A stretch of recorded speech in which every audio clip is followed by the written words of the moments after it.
Stock இன்வெஸ்டிங்ல பெரும்பாலான மக்களுக்கு PE ratio, PB ratio, profit growthனா என்னன்ற இந்த மெட்ரிக்ஸை பத்தின டீடைல் ஆல்ரெடி தெரிஞ்சிருக்கும். இன்ஃபேக்ட் நம்ம சேனல்லே அதுக்கு டீடைல்டா வீடியோஸும் போட்டிருக்கும். ஆனா பாண்ட் இன்வெஸ்டிங் வரும்போது நிறைய இன்வெஸ்டர்ஸ்க்கு எல்லாமே புதுசாகவும் வித்தியாசமாகவும் இருக்க ஆரம்பிக்கும். Coupon, yield to maturity, duration, credit rating சொல்லிட்டு எல்லாமே புது புது வார்த்தைகளாகவும் குழப்பமாகவும் வந்துட்டு இருக்கும். இந்த வீடியோல பாண்ட்ஸ்ல இன்வெஸ்ட் பண்றதுக்கு முன்னாடி நம்ம பார்க்க வேண்டிய எல்லா விஷயங்களும், அதுவும் எப்படி அனலைஸ் பண்ணணும், ஒரு செக்லிஸ்டோட டீடைல்டா கவர் பண்ணும். பர்டிகுலரா புதுசா இன்வெஸ்ட் பண்றவங்க பண்ணக்கூடிய காமனான மிஸ்டேக்ஸ் என்னென்ன, அது எப்படி அவாய்ட் பண்ணலாம், கான்ஃபிடென்ட்டோட எப்படி இன்வெஸ்ட் பண்ணலாம்ன்றதான் டீடைலா பார்க்கணும். நீங்களே இண்டிவிஜுவலா பாண்ட்ஸ்ல இன்வெஸ்ட் பண்ணணும்னா என்னென்ன பாண்ட்ஸ் இருக்கு, அது எங்க பார்க்கலாம், எப்படி இன்வெஸ்ட் பண்ணலாம்ன்றத வின்12ல டெமோவோட பார்ப்போம். வணக்கம், என் பேர் பூசன், இந்த சேனல் ஃபினான்ஸ் பூசன். முதல்ல ரொம்ப பேசிக்கா பாண்ட்ஸ்னா என்னன்றத கிளியரா புரிஞ்சுக்க ட்ரை பண்ணுவோம். ஏதோ ஒரு கவர்மெண்ட்டுக்கோ இல்ல கம்பெனிக்கோ பண தேவை இருந்ததுன்னா அவங்க கடன் கேட்டு வருவாங்க. அவங்களுக்கு நீங்க கொடுக்குற கடனுக்கு அவங்க கொடுக்குற ரசீது தான் இந்த பாண்ட். அதாவது பேசிக்கா ஒரு உதாரணத்தோட சொல்லணும்னா 10,000 ரூபாய் ஏதாவது ஒரு பாண்ட்ல இன்வெஸ்ட் பண்றீங்கன்னா அந்த கம்பெனிக்கு நீங்க 10,000 ரூபாய் கடன் கொடுத்துருக்கீங்க. ஒரு கடன் கொடுக்குறோம்னா மோஸ்டா யாரும் அதை சும்மா கொடுக்க மாட்டாங்க. அந்த கடனுக்கு அந்த கம்பெனி திரும்ப கொடுக்குறேன்னு சொல்ற இன்ட்ரெஸ்ட்டை தான் கூப்பான்னு சொல்லுவாங்க. இந்த இன்ட்ரெஸ்ட் அந்த கம்பெனி ரெகுலரா நமக்கு பே பண்ணிட்டே வரும். ஒவ்வொரு பாண்டை பொறுத்து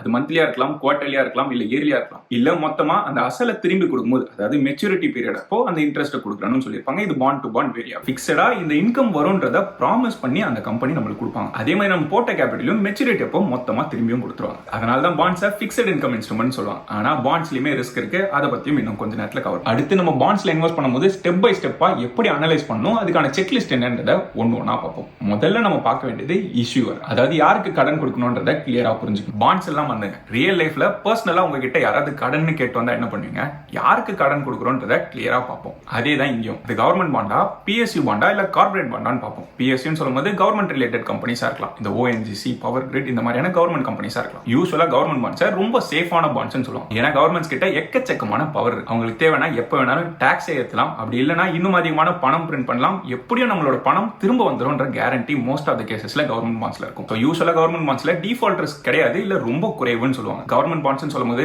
ஆந்திர பிரதேஷ் கவர்மெண்ட், உத்தரப்பிரதேஷ் கவர்மெண்ட், இல்ல சென்ட்ரல் கவர்மெண்ட் சொல்லிட்டு எந்த கவர்மெண்ட் வேணாலும் நமக்கு பாண்ட்ஸ் இஷ்யூ பண்ணலாம். ஆனா கார்பரேட் பாண்ட்ஸ்ல இன்வெஸ்ட் பண்ணீங்கன்னா யூசுவலா அதிகமான ரிட்டர்ன்ஸ் கிடைக்கும். ஆனா அங்க அதிகமான டிஃபால்ட் ரிஸ்க் இருக்கும். டிஃபால்ட் ரிஸ்க்னு சொல்லும்போது கம்பெனியே மொத்தமா திவாலிச்சுன்னா நம்ம கேபிட்டலே நம்ம எடுக்கிறதுக்கும் நேரிடலாம். இல்ல இன்ட்ரெஸ்ட் ஒழுங்கா பே பண்ண முடியலன்ற சிச்சுவேஷன் வரலாம். எந்த பெரிய கம்பெனியா இருந்தாலும் இந்த மாதிரியான நிலைமை வரதுக்கான வாய்ப்புகள் அதிகமா இருக்கு. இப்போ 2018 எடுத்தீங்கன்னா ILFS ஒரு கம்பெனி நல்ல ஹை ரேட்டிங் பாண்ட்ஸ் தான் இஷ்யூ பண்ணியிருந்தாங்க. அவங்க கம்பெனி மொத்தமா டிஃபால்ட் ஆனதுனால அவங்களோட பாண்ட்ஸ் அதோட மதிப்பே இழந்துருச்சு. யூசுவலா ரேட்டிங்ஸ் ஏதோ ஒரு பீரியட்ல கொடுக்கப்பட்டிருக்கும். ஆனா ரியாலிட்டி கூட ரேட்டிங்ஸ் கேட்ச் அப் பண்றதுக்கு கொஞ்சம் டைம் எடுக்கலாம். அதனால ரேட்டிங்ஸை மட்டும் நம்பி இன்வெஸ்ட் பண்ணக்கூடாது. இப்போ ரேட்டிங்ஸ் சொன்னதுனால அடுத்து நம்ம பார்க்க வேண்டிய விஷயம் ரேட்டிங்ஸ் தான். பாண்ட்ஸ்ல கிரெடிட் ரேட்டிங் சொல்லுவாங்க. இந்தியால கிறிசில், ICRA, கேரன் சொல்லிட்டு நிறைய பிரைவேட் கிரெடிட் ரேட்டிங் ஏஜென்சிஸ் இருப்பாங்க. அவங்க அந்த கம்பெனியோட பினான்சியல்ஸையும் அவங்களோட ஹெல்த்தையும் பாண்டோட குவாலிட்டியும் பார்த்து அதுக்குன்னு சொல்லி தனி ரேட்டிங் கொடுப்பாங்க. யூசுவலா AAA ரேட்டிங் தான் ஹையஸ்ட் ரேட்டிங் சொல்லுவாங்க, ரொம்ப சேஃபான ரேட்டிங் சொல்லுவாங்க. AAAக்கு அப்புறம் AA, A, BBB, BBBன்னு சொல்லிட்டு இந்த ரேட்டிங் குறைஞ்சிக்கிட்டே வரும். ஒவ்வொரு ஏஜென்சியும் வேற வேற ரேட்டிங் ஸ்கேல் வச்சிருப்பாங்க. ஆனால் ரேட்டிங் மட்டும் அப்படியே பார்த்துட்டு அதுல இன்வெஸ்ட் பண்ணலான்ற முடிவு எடுக்கக்கூடாது. யூசுவலா அதோட ட்ரெண்டை பார்க்கணும். ட்ரெண்ட்னு சொல்லும்போது கடந்த சில வருஷங்களாவே இந்த பாண்டுக்கான ரேட்டிங் இருக்க ரேட்டிங்ல இருந்து கீழே போயிருக்கா, இல்ல ஸ்டேபிளா நல்ல ரேட்டிங்காவே இருக்கா, இல்ல மோசமான ரேட்டிங்ல இருந்து பெட்டரா இருக்கான்ற அந்த ட்ரெண்டை பார்க்கிறது ரொம்ப இம்பார்ட்டன்ட். யூசுவலா நல்ல ரேட்டிங்ல இருந்து கீழே போச்சுன்னா அதை டவுன் கிரேட்னு சொல்லுவாங்க. இந்த மாதிரியான டவுன் கிரேட்ஸ் யூசுவலா ரெட் ஃபிளாக்னு சொல்லுவாங்க. அந்த மாதிரியான பாண்ட்ஸை அவாய்ட் பண்றது நமக்கு பெட்டர். இதையுமே ரியல் லைஃப் கூட ரிலேட் பண்ணிக்கும். உங்க நண்பர் ஒருத்தர் முன்னாடி எல்லாம் கடன் வாங்கினா ஒழுங்கா கொடுத்துட்டு இருந்தாரு, அவரோட நிதி நிலைமையும் பெட்டரா இருந்தது. ஆனால் இப்போ கொஞ்ச நாளாவே அவரோட நிதி நிலையும் மோசமாயிட்டே போகுது. அதே மாதிரி வாங்குற கடனையும் ஒழுங்கா ரீபே பண்ண மாட்டான்னு தெரியுதுன்னா அவருக்கு நீங்க கடன் கொடுத்தீங்கன்னா நீங்க தான் அதிகமான ரிஸ்க் எடுக்கிறீங்கன்னு அர்த்தம். உங்க பணமே திரும்ப வராம போறதுக்கும் வாய்ப்பு இருக்கு. அதனால இந்த ட்ரெண்டை பார்த்துட்டு இன்வெஸ்ட் பண்றது ரொம்ப ரொம்ப இம்பார்ட்டன்ட். அதை விட இம்பார்ட்டன்ட்டா மல்டிபிள் ஏஜென்சிஸ்ல கிராஸ் வெரிஃபை பண்ணிக்கோங்க. ஒரே ஒரு ஏஜென்சியோட ரேட்டிங் மட்டும் பார்க்காம இருக்கக்கூடிய மற்ற ஏஜென்சிலும் என்ன ரேட்டிங் இருக்குன்னு பார்க்கலாம். அடுத்து நம்ம பார்க்க வேண்டியது அந்த இஷ்யூவரோட ஃபினான்ஷியல் ஹெல்த். அதுவும் கார்பரேட் பாண்ட்ஸ்லாம் வாங்குறோம்னா அந்த கம்பெனியோட ஃபினான்ஷியல் ஹெல்த் ஸ்ட்ராங்கா இருக்கா இல்லையான்னு பார்க்காம அதுல இன்வெஸ்டே பண்ணக்கூடாது. இப்போ ஒரு உதாரணம் எடுத்துப்போம். பெரும்பாலான மக்கள் இந்த ரிட்டர்ன் பர்சன்டேஜ் என்ன, அதோட ரேட்டிங் என்னன்னு பார்ப்பாங்க. அதே மாதிரி மினிமம் இன்வெஸ்ட்மெண்ட் அமௌண்ட் என்னன்னு பார்த்துட்டு இன்வெஸ்ட் பண்ணலான்ற முடிவு எடுத்துருவாங்க. ஆனா இது இன்கம்ப்ளீட்டான முடிவு. ஒரு கார்பரேட் பாண்ட்ல இன்வெஸ்ட் பண்றீங்கன்னா ஃபினான்சஸை பார்க்கிறது ரொம்ப ரொம்ப இம்பார்ட்டன்ட். இப்போ நம்ம பார்க்குற பாண்டு வெறும் எக்ஸாம்பிளுக்காக மட்டும் தான் இன்வெஸ்ட்மெண்ட் அட்வைஸ் கிடையாது.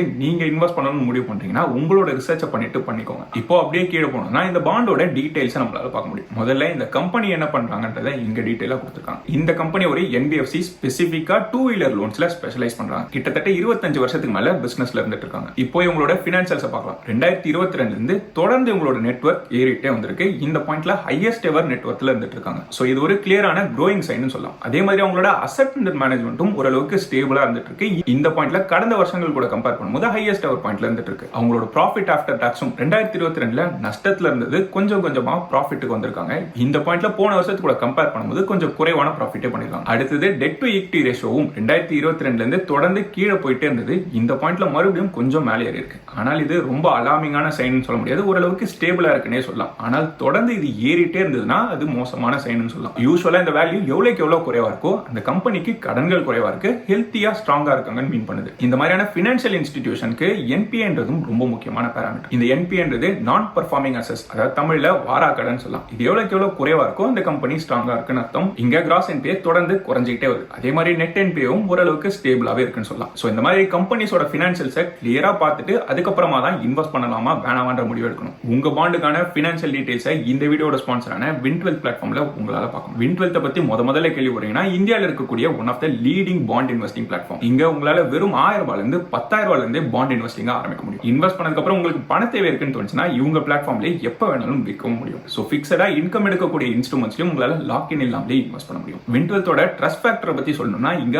ஆல்ரெடி 70,000க்கும் மேற்பட்ட இன்வெஸ்டர்ஸ் இன்வெஸ்ட் பண்ணிட்டு வராங்க. நல்ல ரிட்டர்ன்ஸோட குறைவான லாக் இன்ல பாண்ட்ஸ்ல இன்வெஸ்ட் பண்ணணும்னு யோசிக்கிறீங்கன்னா வின்ட்வெல்த்தை செக் பண்ணி பாருங்க. ஆப் மூலமாவோ வெப்சைட் மூலமாவோ ஆக்சஸ் பண்ண முடியும். அதுக்கான லிங்க் டிஸ்கிரிப்ஷன்லயும் கமெண்ட்லயும் கொடுக்குறேன், கண்டிப்பா செக் பண்ணி பாருங்க. இதுக்கப்புறமா நம்ம பார்க்க வேண்டியதா இந்த கூப்பான் ரேட்டும் ஈல்ட் டு மெச்சூரிட்டியும். ஆக்சுவலா நம்மளுக்கு பாண்ட்ல இருந்து என்ன ரிட்டர்ன் வரும்ன்ற நம்பர். கூப்பான் ரேட்னா என்னன்னு புரிஞ்சுக்கணும்னா முதல்ல ஃபேஸ் வேல்யூனா என்னன்னு தெரியணும். ஒரு பாண்ட் இஷ்யூ பண்ணும்போது ஒரு பர்டிகுலர் யூனிட் ஆஃப் பாண்டுக்குன்னு சொல்லிட்டு ஒரு ஆரம்ப விலை வச்சு விற்பாங்க. அது 1000 ரூபாய் இருக்கலாம், இல்ல 10,000 ரூபாய் இருக்கலாம். இதுதான் ஃபேஸ் வேல்யூன்னு சொல்லுவாங்க. இந்த ஃபேஸ் வேல்யூக்கு அகைன்ஸ்டா வருஷத்துக்கு எவ்வளவு வட்டி கொடுக்குறேன்னு சொல்றாங்கல்ல, அதுதான் கூப்பான் ரேட்னு சொல்லுவாங்க. இப்போ 10% கூப்பான் ரேட்னு சொன்னாங்கன்னா 10,000 ரூபாய் ஃபேஸ் வேல்யூனா 1000 ரூபாய் நம்மளுக்கு வருஷத்துக்கு வட்டியா வரும். ஆனா இந்த 10,000 ரூபாய் ஃபேஸ் வேல்யூன்றது அந்த பாண்டை முதல்ல இஷ்யூ பண்ணும்போது யாராவது வாங்குறாங்கன்னா அவங்களுக்கு கிடைக்கக்கூடிய வேலை. இந்த ஃப்ரெஷ் இஷ்யூ முடிஞ்சதுக்கு அப்புறம் பாண்டு செகண்டரி மார்க்கெட்ல ட்ரேட் ஆயிட்டு இருக்கும். அதாவது ஒரு பாண்டை எப்ப வேணாலும் நடுவுல வாங்கி விற்க முடியும். அப்படி யாராவது வாங்கி வித்துட்டு இருக்காங்கனாலே அதோட பிரைஸ்ல பிளக்சுவேஷன்ஸ் இருக்க செய்யும். இப்போ உதாரணத்துக்கு 10,000 ரூபாய் ஃபேஸ் வேல்யூல இருக்க பாண்டு மார்க்கெட்ல 9,500க்கும் விற்கலாம், இல்ல 10,500 11,000க்கும் விற்கலாம். இப்போ நீங்க குறைஞ்ச விலையில வாங்குறீங்க, நீங்க டிஸ்கவுண்ட்ல வாங்குறீங்கன்னு அர்த்தம். அதிக விலை கொடுத்து வாங்குறீங்கன்னா பிரீமியம்ல வாங்குறீங்கன்னு அர்த்தம். இப்போ நீங்க வாங்குற விலையில இருந்து மெச்சூரிட்டி வரைக்கும் ஹோல்ட் பண்ணீங்கன்னா உங்களுக்கு ஆனுவலைஸ்டா என்ன ரிட்டர்ன் வரும்ன்றது தான் இந்த ஈல்ட் டு மெச்சூரிட்டி இண்டிகேட் பண்ணும். யூசுவலா அதிகமான கூப்பான் ரேட் இருந்ததுன்னா நம்மளுக்கு அதிக ரிட்டர்ன்ஸ் வரும்ன்றதெல்லாம் கேரண்டி கிடையாது. இப்போ நம்ம என்ன விலைக்கு வாங்குறோம்ன்றது தான் முக்கியம். அதனால இந்த ஈல்ட் டு மெச்சூரிட்டி ரொம்ப ரொம்ப இம்பார்ட்டன்ட். இப்போ உதாரணத்துக்கு 10,000 ரூபாய் ஃபேஸ் வேல்யூல இருக்க ஒரு பாண்டு 10% கூப்பன் ரேட் சொல்லியிருக்காங்க. அதாவது 1000 ரூபாய் நம்மளுக்கு வட்டியா வர வேண்டியது. ஆனா அந்த பாண்டு ஆல்ரெடி டிஸ்கவுண்ட்ல ட்ரேட் ஆயிட்டு இருக்கு. ஒரு 9,200 ஒரு 9,300க்கு ட்ரேட் ஆயிருக்குன்னா இந்த விலையில நீங்க வாங்குனீங்கன்னா உங்களுக்கும் அதே 1000 ரூபாய் தான் இன்ட்ரெஸ்டா வந்துட்டு இருக்கும். அப்போ உங்களோட கேஸ்ல உங்களோட ஈல்ட் டு மெச்சூரிட்டி அதிகமா இருக்கும். இன்னும் கிளியரா புரிஞ்சுங்கன்னா இந்த பாண்டை முதல்ல இஷ்யூ பண்ணும்போதே 10,000 ரூபாய்க்கு ஒரு நபர் வாங்கியிருக்காரு, நீங்க இப்போ அதோட விலை குறைஞ்சி 9,000க்கு வாங்கியிருக்கீங்க. ரெண்டு பேருக்கும் ஒரே வட்டி வருதுன்னா உங்களுக்கு தான் லாபம் அதிகம்னு அர்த்தம். இதுக்கப்புறம் நம்ம பார்க்க வேண்டியது பாண்டோட மெச்சூரிட்டி பீரியடும் இன்ட்ரெஸ்ட் ரேட் ரிஸ்க்கும். ஒவ்வொரு பாண்டுக்கும் மெச்சூரிட்டி டேட்னு ஒன்று இருக்கும். அதாவது நம்ம கொடுத்த பணத்தை எப்போ நம்மளுக்கு திரும்பி கொடுப்பாங்கன்றதா இந்த மெச்சூரிட்டி டேட். சில பாண்ட்ஸுக்கு இது குறைவா இருக்கும், சில பாண்ட்ஸுக்கு இது ரொம்ப பெரிய லாங் டென்யூரா இருக்கும். யூசுவலா லாங் டென்யூரா இருக்கக்கூடிய பாண்ட்ஸ் ஆர்பிஐயோட இன்ட்ரெஸ்ட் ரேட் சைக்கிள்னால அதிகமா பாதிக்கப்படும். ஆர்பிஐ அப்பப்போ இன்ட்ரெஸ்ட் ரேட்ஸை ஏத்தி இறக்கிட்டே இருப்பாங்க. இப்போ லாங் டென்யூர் பாண்ட்ஸ் எடுத்தீங்கன்னா இந்த இன்ட்ரெஸ்ட் ரேட் மாறுதலுக்கு ஏற்ற மாதிரி அதோட பிரைஸும் மாறுபட்டுக்கிட்டே இருக்கும். ஆனால் நீங்க மெச்சூரிட்டி வரைக்கும் ஹோல்ட் பண்ணணும்னு முடிவு பண்ணிட்டீங்கன்னா இந்த பிரைஸ் ஃபிளக்சுவேஷன்ஸ் உங்களை டைரக்டா பாதிக்காது. ஏன்னா நீங்க நடுவில் வைக்க போறது கிடையாது. கடைசியில மெச்சூரிட்டியில ஃபேஸ் வேல்யூ என்னவோ அந்த பணத்தை மொத்தமா உங்களுக்கு திருப்பி கொடுத்துருவாங்க. இல்ல உங்களுக்கு பிளெக்சிபிலிட்டி வேணும், எப்ப வேணாலும் நடுவில் வைக்கிறதுக்கு நீங்க யோசிக்கிறீங்கன்னா ஷார்ட் டென்யூர் பாண்ட்ஸை ப்ரிஃபர் பண்றது பெட்டர். ஏன்னா இன்ட்ரெஸ்ட் ரேட்ல ரொம்ப பெருசா அவங்க பாதிக்கப்பட மாட்டாங்க. பாண்ட்ஸை மெச்சூரிட்டி வரைக்கும் ஹோல்ட் பண்றதுனால இந்த பிரைஸ் ஃபிளக்சுவேஷன் ரிஸ்க்ல இருந்து நம்ம தப்பிச்சிரும். ஆனா யோசிச்சு பாருங்க, ஒரு பாண்டை 10 வருஷம் தொடர்ந்து ஹோல்ட் பண்ணிட்டே வரீங்க, 9வது வருஷத்துல வந்து அந்த கம்பெனி திவாலாயிடுச்சுன்னா கிரெடிட் ரிஸ்க்ல நம்ம மாட்டிருப்போம். இதை நம்ம மறந்துடக்கூடாது. இதுக்கு அடுத்து நம்ம இன்வெஸ்ட் பண்ணக்கூடிய பாண்ட் செக்யூர் பாண்ட்ஸா இல்ல அன்செக்யூர் பாண்ட்ஸான்றது தெரிஞ்சுட்டு இன்வெஸ்ட் பண்ணணும். செக்யூர் பாண்ட்ஸ்னு சொல்லும்போது நம்ம கொடுக்குற கடனுக்கு அகைன்ஸ்டா ஏதோ ஒரு செக்யூரிட்டி இருக்கு. அதாவது அவங்களோட ரியல் எஸ்டேட்டோ அவங்களோட மிஷின்ஸோ இல்ல அவங்களோட சொத்தோ எதையோ ஒன்று செக்யூரிட்டியா வச்சிருப்பாங்க. கம்பெனியே திவாலானாலும் இந்த அசெட்ஸை லிக்விடேட் பண்ணி இன்வெஸ்டர்ஸ்க்கு பணத்தை திரும்பி கொடுத்துருவாங்க. அன்செக்யூர் பாண்ட்ஸ்ல செக்யூரிட்டின்னு சொல்லிட்டு எதுவுமே இருக்காது. கம்பெனியோட பினான்சியல் ஹெல்த் நல்லா இருந்ததுன்னா நம்மளுக்கு ரீபேமெண்ட் நடந்துட்டே இருக்கும். கம்பெனி நாசமா போச்சுன்னா நம்மளோட அசலுக்கே பாதிப்பு நடந்துரும். இதுல சீனியர் செக்யூர் பாண்ட்ஸ் சொல்லும்போது கம்பெனி டிஃபால்ட் ஆச்சுன்னா மற்ற கடன்காரர்களுக்கோ இல்ல ஈக்விட்டி ஹோல்டர்ஸ்க்கோ கொடுக்கறதுக்கு முன்னாடி இந்த பாண்டோட ஹோல்டர்ஸ்க்கு தான் முதல்ல ரீபே பண்ணுன்றது தான் இந்த சீனியாரிட்டி மீன் பண்ணுது. அன்செக்யூர் பாண்ட்ஸ்ல ரிஸ்க் கொஞ்சம் அதிகமா இருக்கிறதுனால அதை காம்பன்சேட் பண்றதுக்காக எக்ஸ்ட்ரா ரிட்டர்ன்ஸ் நம்மளுக்கு கிடைக்கிறதுக்கு வாய்ப்பு இருக்கு. இதுக்கு அடுத்தது பாண்டோட ரீபேமெண்ட் ஸ்கெடியூல் என்னன்னு தெரிஞ்சுக்கிட்டு நம்மளோட கேஷ் ஃப்ளோ நீட்ஸ் கூட அதை மேட்ச் பண்ற மாதிரி இருக்கும். பாண்ட்ஸ் யூசுவலா இன்ட்ரெஸ்ட்டை மாசமோ வருஷமோ இல்ல 6 மாசத்துக்கு ஒரு வாட்டி தருவாங்க. சில பாண்ட்ஸ்ல மெச்சூரிட்டி அப்போ தான் தருவேன்னு சொல்லியிருப்பாங்க. இப்போ உங்களோட நெசசிட்டி என்னன்னு பார்க்கணும். உங்களுக்கு மாசம் மாசம் ரெகுலரா கேஷ் ஃப்ளோ வேணும்னு யோசிச்சீங்கன்னா மந்த்லி ரீபேமெண்ட்ல இருக்கிறத சூஸ் பண்ணணும். இல்ல வருஷத்துக்கு ஒரு வாட்டி பசங்களோட ஸ்கூல் ஃபீஸ்க்காக தான் இன்வெஸ்ட் பண்ணிட்டு வரேன், அப்ப கிடைச்சா போதும்னு யோசிச்சீங்கன்னா இயர்லி ரீபேமெண்ட்டை சூஸ் பண்ணிக்கலாம். உங்களோட கேஷ் ஃப்ளோ நீட்ஸ் கூட இதை மேட்ச் பண்ணி சூஸ் பண்றது இம்பார்ட்டன்ட். இந்த செக்லிஸ்ட்ல அடுத்து நம்ம பார்க்க வேண்டியது சில பாண்ட்ஸை காலபிள் பாண்ட்ஸ்னு சொல்லுவாங்க. அதாவது பாண்டை இஷ்யூ பண்ணவங்க மெச்சூரிட்டி வரைக்கும் விடாம நடுவுலயே அதை ரெடீம் பண்ணிடுவாங்க. அதுவும் பர்டிகுலரா இன்ட்ரெஸ்ட் ரேட் விழும்போது அவங்க அதை ரீகால் பண்ணிடுவாங்க. அஃப்கோர்ஸ் அவங்க ரெடீம் பண்ணும்போது உங்களோட மொத்த கேபிட்டலும் உங்களுக்கு திரும்ப கிடைச்சிடும். ஆனா இருக்க பிரச்சனை என்னன்னா, இப்போ நீங்க இன்ட்ரெஸ்ட் ரேட் குறைவா இருக்கும்போது இன்வெஸ்ட் பண்ணணும்னு யோசிச்சீங்கன்னா உங்களுக்கு கம்மியான இன்ட்ரெஸ்ட் ரேட்ல இருக்க பாண்ட்ஸ் தான் கிடைக்கும். அதனால இந்த கண்டிஷனையும் கேர்ஃபுல்லா செக் பண்ணிட்டு அது காலபிள் பாண்டா இல்லையான்னு பார்த்துட்டு இன்வெஸ்ட் பண்ணுங்க. இப்போ பாண்ட்ஸ்ல இன்வெஸ்ட் பண்றதுக்கு முன்னாடி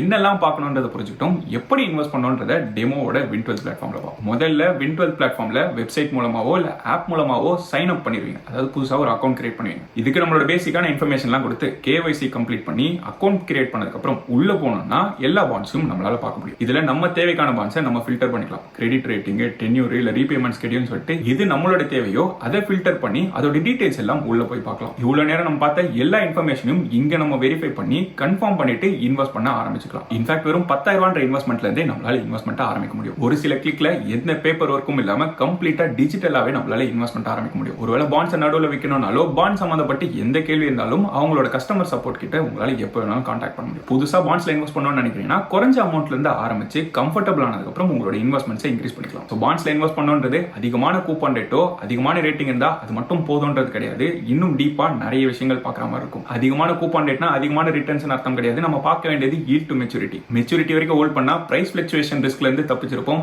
ஆனால் டிஃபால்ட் ரிஸ்க்ல மாட்டிருப்போம். கிரெடிட் ரேட்டிங் பாக்குறீங்கன்னா இப்ப இருக்க ரேட்டிங்கை மட்டும் பார்க்காதீங்க, அதோட ட்ரெண்டை புரிஞ்சுக்கோங்க. அதை விட இம்பார்ட்டன்டா இன்வெஸ்ட் பண்ணக்கூடிய கம்பெனியோட ஃபினான்சியல்ஸ் ரொம்ப முக்கியம். பாண்ட்ஸ்ல இன்வெஸ்ட் பண்ணணும்னு யோசிக்கிறீங்கன்னா அதுக்கான லிங்க் டிஸ்கிரிப்ஷன்லயும் கமெண்ட்லயும் இருக்கு, செக் பண்ணி பாருங்க. இது வரைக்கும் இந்த வீடியோல பார்த்த இன்ஃபர்மேஷன் உங்களுக்கு யூஸ்ஃபுல்லாவோ இல்ல புதுசாவோ இருக்குன்னு தோணுச்சுன்னா இந்த வீடியோ லைக் பண்ணிருங்க. இந்த சேனலுக்கு இது வரைக்கும் சப்ஸ்கிரைப் பண்ணா சப்ஸ்கிரைப் பண்ணிட்டு அந்த பெல் ஐகானை கிளிக் பண்ணி ஆல் அண்டர் செலக்ட் பண்ணீங்கன்னா இந்த சேனல்ல போடுற புது வீடியோஸோட நோட்டிபிகேஷன் உடனே வந்து சேரும். நன்றி மக்களே. பாண்ட்ஸ் மாதிரியான டெட் இன்ஸ்ட்ருமெண்ட்ஸ்ல இன்வெஸ்ட் பண்றதுமே ரிஸ்க் இருக்கு. அந்த பாண்டே டிஃபால்ட் ஆகலாம், இல்ல நம்ம பேமெண்ட்ஸ்ல டிலேவும் இருக்கலாம். இன்வெஸ்ட் பண்றதுக்கு முன்னாடி எல்லா டீடைல்ஸுமே படிச்சு புரிஞ்சுக்கிட்டு இன்வெஸ்ட் பண்றது ரொம்ப ரொம்ப இம்பார்ட்டன்ட்.